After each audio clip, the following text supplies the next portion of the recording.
Olá, eu sou a Lindalva e estamos mais em um podcast do Arte Rolim. Como vocês sabem, esse podcast ele é voltado para escolas de educação privada, justamente para compartilhar com você, gestor, mantenedor, coordenador, professor, experiências de outras equipes, de outras escolas. E sempre que possível, vamos trazer aqui pessoas que trabalham, né, seja em contabilidade, seja especialista, para compartilhar conosco aqui, com vocês, experiências, né, sobre direitos, sobre ações, né, que vocês tomam e que muitas vezes ficam até perdidos. Hoje, eu tenho um convidado muito especial, é o nosso Marcelo Paião. Marcelo Paião é coordenador de departamento pessoal da BW Contabilidade, uma contabilidade especializada em escolas privadas, da qual eu tenho muito prazer em compartilhar alguns clientes. E hoje a gente vai falar um pouquinho sobre algumas questões peculiares, né, das escolas, quando não contrata uma contabilidade especializada, sobre a questão de convenção coletiva, alguns direitos que as escolas, inclusive, se perdem, né? Então, Marcelo, seja muito bem-vindo, muito obrigada por você estar aqui. Eu sei que o seu tempo é preciosíssimo, eu sei o quanto você pena lá com toda aquela equipe que você tem, que você coordena, mas eu não poderia deixar de abusar e ter você aqui para compartilhar conosco um pouquinho da sua vivência aí com as escolas. Eu que agradeço o convite. Estamos aí disponíveis para poder esclarecer as dúvidas que possam aparecer. É verdade. E você está há muito tempo lá na BW já, né, Marcelo? 15 anos. Meu Deus do céu. Trabalha com várias equipes que eu sei disso. Já transitei por todas elas. Imagino. E é difícil coordenar? É difícil ser líder? Porque você lida com pessoas e cada uma tem o seu perfil, né? Mas você tem que se adaptar, né? À realidade de cada um. E quando tem que ser rígido, o Marcelo entra em cena. O Marcelo entra em cena. Tem que ser, né? Em prol do interesse do cliente, né, Marcelo? Não tem jeito.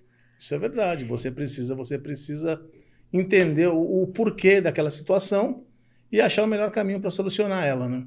É verdade. E aí também tem a questão não só das suas equipes, né? Porque além de você ser um responsável por uma equipe, né? Que eu sei que hoje são quantas equipes que você coordena? Então, hoje eu coordeno uma equipe de 5 pessoas. Nós dividimos a BW em 4 equipes.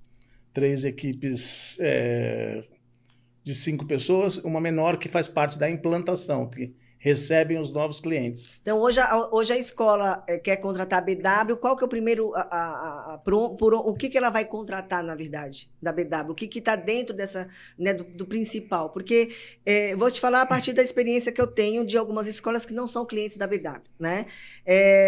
Tem algumas escolas que eles não têm um departamento pessoal e eles terceirizam isso para as contabilidades.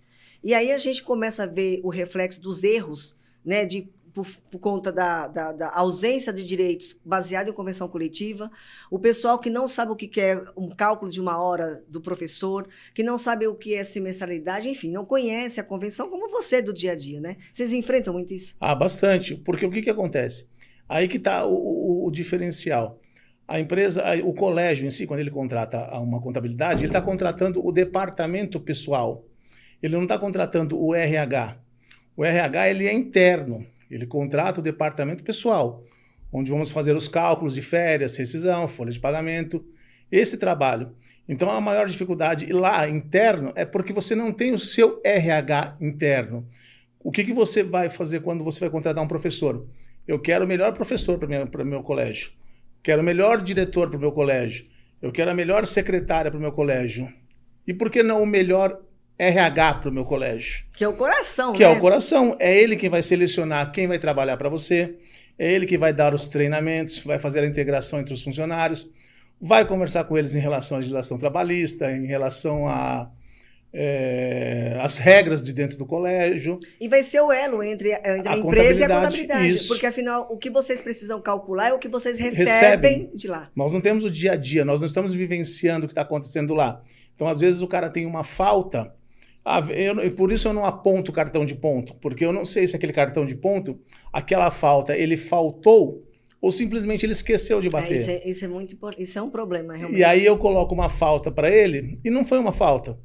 Aí gera um problema para a escola. Problema para a escola, isso. E depois a escola não lembra que ela que passou a informação errada e sobra para contabilidade.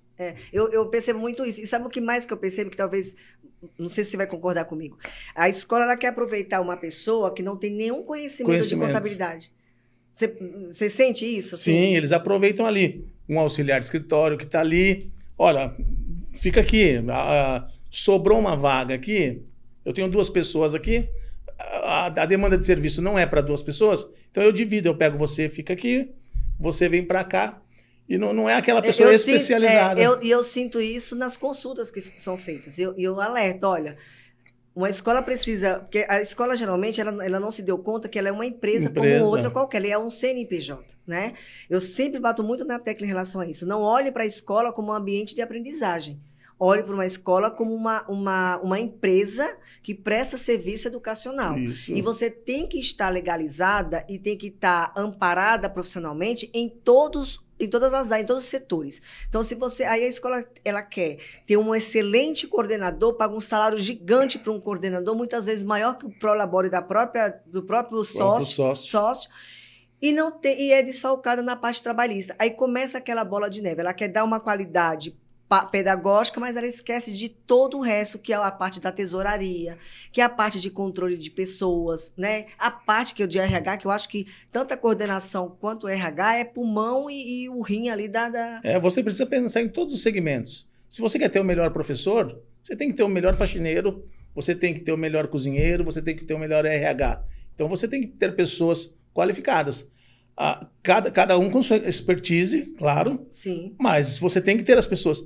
Não adianta você ficar só alocando ali e não dar o treinamento ou não dar nenhum tipo de informação. E pessoas... engraçado que hoje eu recebi um e-mail de alguém do RH que está contratando uma pessoa especializada. De tanto ouvir a gente falar, procure, vocês estão com problema. Além de não ter uma contabilidade especializada, vocês não têm um RH que entenda. Porque uma falha que eu vejo, Marcelo, é assim, juro para você, acho que 100%, 90% do RH não conhece a convenção coletiva. Aí e a contabilidade, por sua vez, também não conhece. Quando é uma BW, por exemplo, que tem as equipes que só trabalham com escola, ok, que já conhece e tal. Mas ainda assim, eu falo, ainda que sua contabilidade seja a BW que conhece, você tem que conhecer para você poder entender. E aí vem justamente esses problemas de não compreender a convenção e assumir um cargo importante. Aí a menina, ela mandou, veja só, ela está 1 mês na escola e a empresa quer promover ela e quer que ela, aliás, já quer sair do contrato de experiência e quer contratar já direto como contrato por tempo indeterminado. E aí eu fiz, diante da função que ela vai exercer, que é uma função extremamente delicada, porque trabalha com o banco, trabalha com guia, trabalha com tudo. A gente faz cláusulas especiais de confidencialidade, né, de não concorrência, enfim, todas aquelas. A menina fez várias observações. Avisa para o seu jurídico, que ela já me conhece, avisa para o jurídico que eu não aceito isso. Eu falei assim, querida, já encerra o contrato agora, porque ela já está mostrando quem ela é. Porque, primeiro, se eu tenho nada do que está aí, está fora da legalidade. Ela disse que era um contrato abusivo. Gente, um contrato abusivo é relação de consumo. Então, ela tem muito mais direito do que ela possa imaginar, e nem precisa de contrato. A empresa, por outro lado, de acordo com o artigo 2º da CLT, diz o risco do negócio é teu. Então, quem é que tem que se prevenir e se cuidar sou eu. Então, eu tenho que ter a autorização do empregado dizendo, tudo bem, se eu te causar um dano, você pode descontar de mim. Eu sei que eu não posso concorrer, eu sei que eu não posso divulgar informações privilegiadas da tua empresa, porque eu trabalho num setor que eu vou ter acesso a tudo isso. Assim, então, se ela já está dizendo que ela não quer assinar, porque que estão desconfiando dela e tudo mais, tem de duas a uma. Ou ela realmente não entende, já está pensando errada e não quer assumir já o negócio, ou realmente ela não sei em que mundo ela está. Então, para mim, essa pessoa já estaria descartada, porque não que ela não tenha que questionar, né? Ela não tem que questionar, ela tem que dizer, para mim não serve, tchau. Isso. E não questionar, brigar com a empresa, já começa uma questão de conflito ali. Ou você aceita as condições impostas porque você foi à procura do emprego. Te ofereceram a vaga, mas dentro daquela vaga existem aquelas regras. Se você não aceitar, ok. Mas não questionar, porque eu tenho minhas regras. Peraí, você não precisa nem ter contrato assinado para ter seus direitos garantidos. Eu, por outro lado, eu que tenho que ter e uma empresa organizada, por isso que fala que o risco do negócio é da meu, empresa. e por isso que dizem que o empregado é hipossuficiente, porque ele não tem o poder de organização. Quem tem é é a empresa que guarda esses documentos, né? E você se depara com essas questões, Marcelo, por exemplo, de a empresa questionar questões de cláusulas convencionais. Olha, as empresas elas não concordam com muitas cláusulas, elas acham abusivas. Mas aí não é uma questão só dela achar abusiva, é uma questão também do meu pensamento. Falta um pouco do mantenedor ir lá questionar o sindicato quando da elaboração dessas cláusulas, né? Então, o funcionário em si, quando ele quer alguma coisa, eles conseguem se organizar. Por mais, a gente sabe que os sindicatos hoje em dia, eles não têm um número muito grande de funcionários, mas eles, numa rede de contatos, eles conseguem mobilizar as escolas sem estar lá. E nem precisa. Eles não precisam estar lá. Agora, o empregador não. O empregador ele não vai atrás do questionamento. Você vê algumas reuniões de mantenedores com uma frequência baixíssima. Então, assim, 2 ou 3 vão ter que decidir pelo todo. Então, condomínio. Aí acabam que eles criam cláusulas, aí o cliente ele fica, eu não aceita, mas agora já não tem mais o que fazer. Eu acho que falta, na verdade, eu falo muito isso pro pessoal, olha, ao invés de vocês ficarem reclamando, eu falo, olha um exemplo. Quando você vê uma baderna na rua, o pneu queimado, que eles fecham a rua porque eles querem alguma coisa, o poder público não vem e resolve o negócio, mas se ele sozinho for lá quietinho e reclamasse do silêncio, ninguém vai fazer nada. Então, para ter uma repercussão positiva e chamar a atenção daquilo que você tem que ter um grupo, não adianta, é igual rebelião, né? Não tem jeito. Então, eu acho também, sinceramente, que falta a participação mais ativa dos mantenedores, não só cobrar, mas participar mais falta a participação no sindicato para falar, não, peraí, não é bem assim. Então, quando vem a questão, por exemplo, da PLR, quando o próprio dissídio coletivo, o tribunal disse, não precisa fazer, deixa que eles resolvem entre eles, o sindicato foi lá depois e fez o acordo. Aquilo até hoje eu não entendi também. Eu sei que é uma questão política, mas ok, não vou entrar nesse detalhe. Mas em relação à parte do empresário, e no caso do empresário de escola, eu percebo o seguinte, parece que não teve conhecimento, como a maioria, né, Marcelo, não faz, de saber qual a legislação que a minha empresa vai se submeter, qual o sindicato que eu vou estar enquadrado, para que eu saiba se eu vou conseguir suportar aquela demanda ou não. Aí não, resolve colocar o seu sonho em prática, mas esquece toda a parte legal. Né? E aí vem reclamar depois dos problemas que surgem vão surgindo no dia a dia, né? E vocês têm muito essa questão do final de ano, né, Marcelo? De cálculo, de demissão. Muitas demissões. Porque o professor ele tem essa particularidade de ser demitido basicamente 2 vezes por ano. No último dia, né? No dia útil anterior ao início das férias ou no dia útil anterior ao início do recesso, né? Então, o que eles alegam que o professor ele tem alguns direitos a mais, por exemplo, semestralidade, recesso. Se o funcionário for demitido em março, ele não consegue mais uma recolocação profissional. Claro que consegue.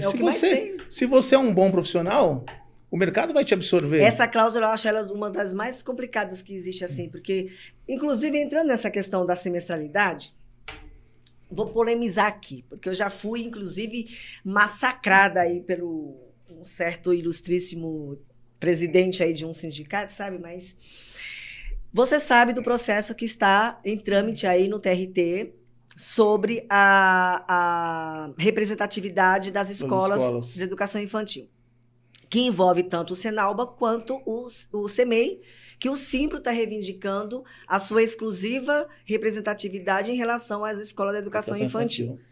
E aí, o Simpro já ganhou isso na primeira instância, né? E agora tem a questão do reajuste.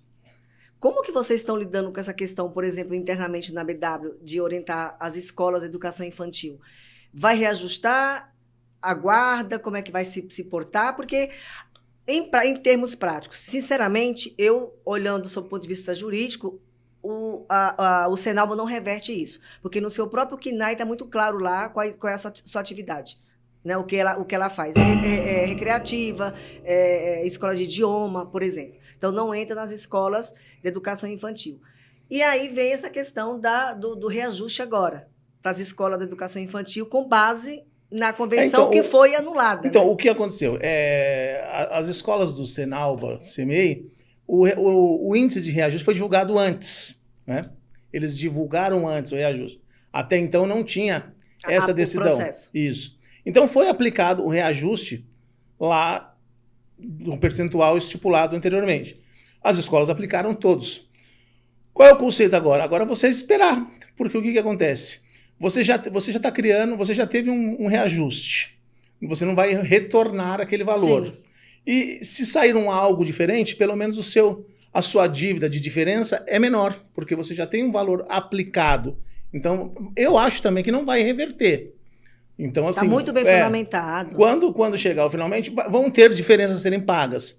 Mas como deu esse porém do reajuste ter sido divulgado antes e as escolas já terem aplicado o reajuste, então eles já têm um salário reajustado. Até porque também tem uma outra questão. Isso, né, ao meu ver, aí não vai, eu não lembro agora o que eu li nesse sentido, mas juridicamente falando, isso não vai se retroagir para prejudicar, por exemplo.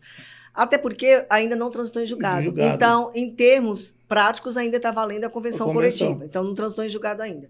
Agora, a grande questão é com qual sindicato, como que se o Simpro vai se submeter, vai fazer realmente acordo ou não com o CMEI.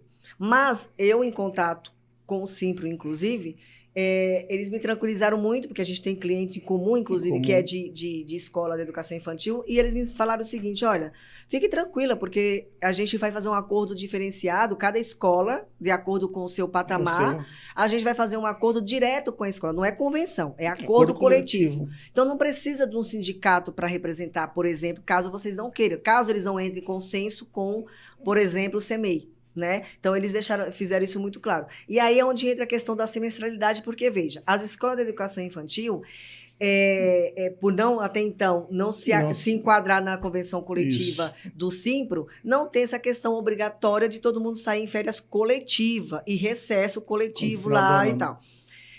E aí a questão principal deles é justamente isso, que nesse acordo ou nessa eventual convenção que venha, que haja uma flexibilidade em relação à questão de equilíbrio, porque as escolas de educação infantil, os pais não saem de férias.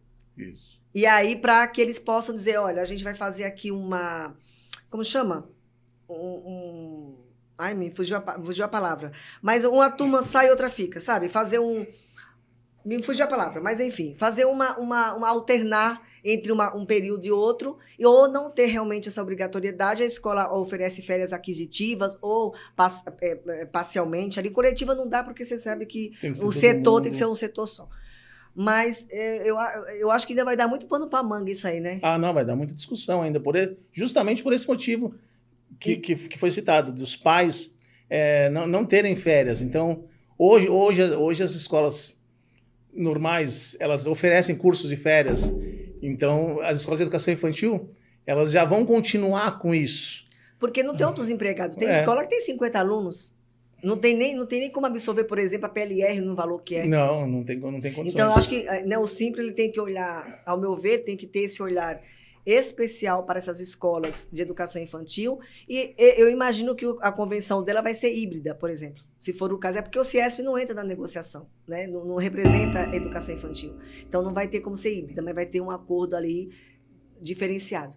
Eles vão ter que olhar, eu acho que caso por caso, né? Porque você vai ter que analisar a situação da escola, número de alunos, número de funcionários. O ticket, a partir do momento que você vai fazer um acordo coletivo, você vai ver aquele cenário. Então, referente àquele cenário ali, para você vai ter que se adaptar àquele cenário que vai servir só para mim. Então, vai ser cada um negociando da sua melhor forma. Da melhor forma. E tem que ter. Então, eu acho que essa é que elas têm que se movimentar nesse sentido, porque, inclusive, como eu disse, é bem provável que essa decisão seja revertida por conta da manifestação, por conta do próprio CNAE. E um detalhe, Marcelo, não sei se vocês orientam o cliente em relação a isso, né? Tem algumas escolas que, inclusive, nós temos em comum, que ela tem no seu CNAE tanto educação infantil como outro segmento, o médio, fundamental. E aí ela recolhe o diferenciado. Ela recolhe tanto para antes, né? Então, para o Senalba quanto para Simpro. E aí, eu já alertei, né? Cuidado, vocês estão fazendo a coisa errada, é um risco calculado. Vocês já estão preparados para... A BW já está preparada para você, como coordenador, já está preparado para absorver essa demanda aí que vai vir? Essa loucura? Então, tudo vai ser uma questão de você conhecer todas as particularidades, né? A gente está se preparando, tá acompanhando tudo que está acontecendo, e aí, assim, quando você tiver uma palavra... julgado. Aí você vai saber exatamente quais os caminhos seguir, né? Para orientar, Isso, né? Porque assim, hoje tudo é subjetivo, né? Como da falta do resultado em julgado, qualquer orientação que você dá e no final você tiver que corrigir ou foi uma informação divergente, você acaba perdendo a credibilidade com aquele cliente. Então, assim, o que nos resta agora é acompanhar dia a dia tudo que está acontecendo. Todo dia olha aquele processo. Todo dia o que está acontecendo. E a hora que você tiver um norte ali, fala, olha, é isso. Não vai fugir disso. Não tem para onde correr. E aí vai ser, e como essa decisão ela só vale para o município de São Paulo, você acha mesmo que os outros sindicatos não vão pegar essa deixa? Ah, não, vão todo mundo. Vai todo mundo. Claro que tem alguns, né, algumas regiões que são híbridas, né?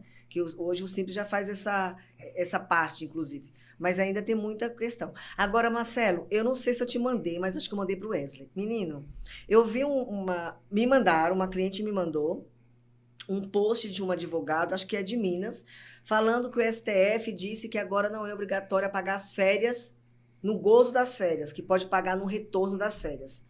Eu falei, gente, onde que eu deixei passar isso? Que eu acompanho tudo e não vi o STF, procurei e tal. Aí eu falei, será que ele não está aí? Não tinha nada a ver, não tinha relação com aquela súmula que o STF cancelou sobre a questão da dobra, né, das férias. E não achei nada sobre isso. E aí, conversando com o Wesley, ele falou assim, doutora, será... Eu não sei se, de repente, na região dessa pessoa, porque tem algumas convenções coletivas, por exemplo, do Maranhão, que traz essa previsão. Aí eu me perguntei, será que essa decisão, esse acordo, a convenção coletiva, não é da época da pandemia, que as empresas poderiam deixar todo mundo de férias? Eu até pedi para ele, me manda que eu quero ver, porque você está sabendo de alguma coisa? Então, o que a gente tem acompanhado é o seguinte, o funcionalismo público, ele adota mais ou menos uma situação parecida com essa. O que eles fazem? O terço das férias é pago no holerite do mês trabalhado. Então, vamos imaginar, o funcionário vai tirar férias em agosto, que é o mês seguinte. Ele está trabalhando julho. No holerite de julho, ele recebe um terço. Aí ele trabalha o mês de agosto todinho, estará de férias. Quando chegar no final do mês, ele recebe o salário dele. Porque o que é as férias? Salário pago de forma antecipada. Só que o que acontece? Agora a gente está fechando folha de pagamento. 6 de agosto, todos os professores estão com o holerite zerado. Porque é de 1 a 30. Então, no mês de agosto, 6 de agosto, ninguém tem salário para receber. Então, se o professor não se organizou lá em 30/6, quando ele recebeu o salário mais férias, ele passa o mês de julho todo, agosto não tem salário, o próximo salário vai ser só setembro. Uhum. Então, assim, alguns... Funcionalismo público. Isso no funcionalismo público. Já funciona desta forma. Porque, na verdade, a gente... Eu fui funcionário público por alguns anos, e no meu tempo de funcionário Agora você trabalha, né, Marcelo? No meu tempo de funcionário público, já funcionava assim. Mas é que a gente fala errado, né? A gente fala, está recebendo as férias. Na verdade, ele tem direito, ele recebe antecipado. O salário de forma antecipada. Ele tem direito ao gozo daqueles dias, né? 30 dias de descanso.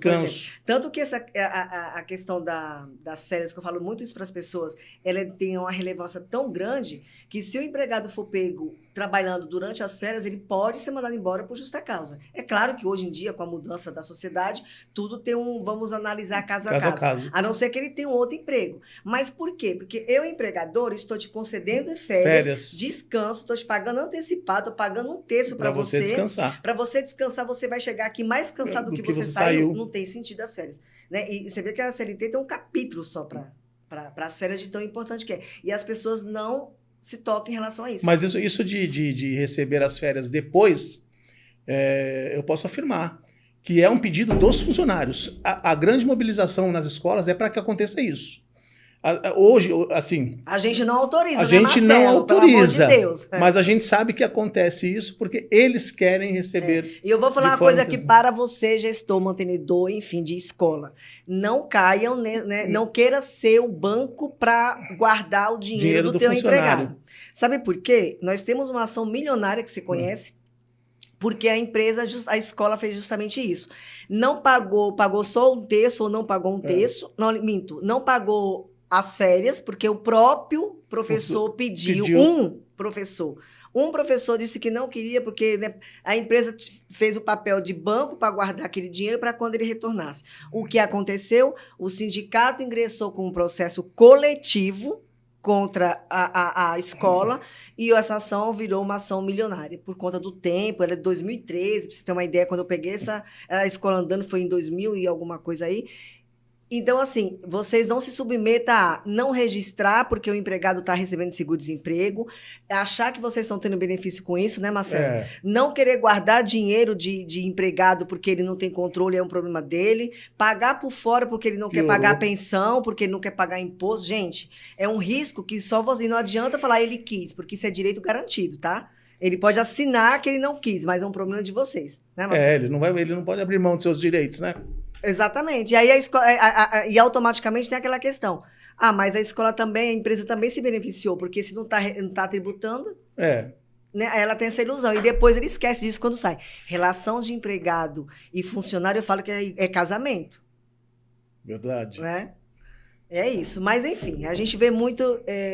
eu sempre perturbo muito o Marcelo, muitas vezes, né, Marcelo? Para tirar algumas dúvidas da convenção, que eu sei que você é expert.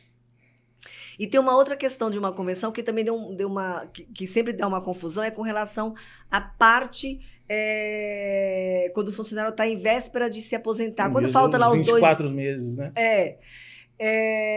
E aí, Marcelo, de quem é a obrigação de comunicar a empresa? Como que a empresa tem que se prevenir em relação a isso? A convenção é bem clara com relação a isso, né? O funcionário ele tem o direito, né, à estabilidade, desde que ele apresente a contagem de tempo dele lá, o documento que comprove que ele tem... ele está dentro daquele período. Ninguém tem acesso a essa informação. O portal Meu INSS está aí hoje para o funcionário se cadastrar lá e ter todo o tempo de contagem dele, o CNIS, mas cabe ao funcionário apresentar. Então, eu tenho direito à minha estabilidade, mas para isso eu tenho que comprovar que... Ou seja, eu posso estar com a carinha lá de 100 anos. Teoricamente, eu já tenho uma idade que eu já... A empresa não tem que fazer esse juízo de valor. A escola quer demitir, ela vai fazer processar sua rescisão normalmente. E aí, segundo a convenção coletiva, ele tem um prazo de 30 dias... Para apresentar olha, qual o problema de tudo isso, da escola saber depois? É o trabalho. A reintegração. Né? É o trabalho, né? Você vai ter que reintegrar ele depois. Exatamente.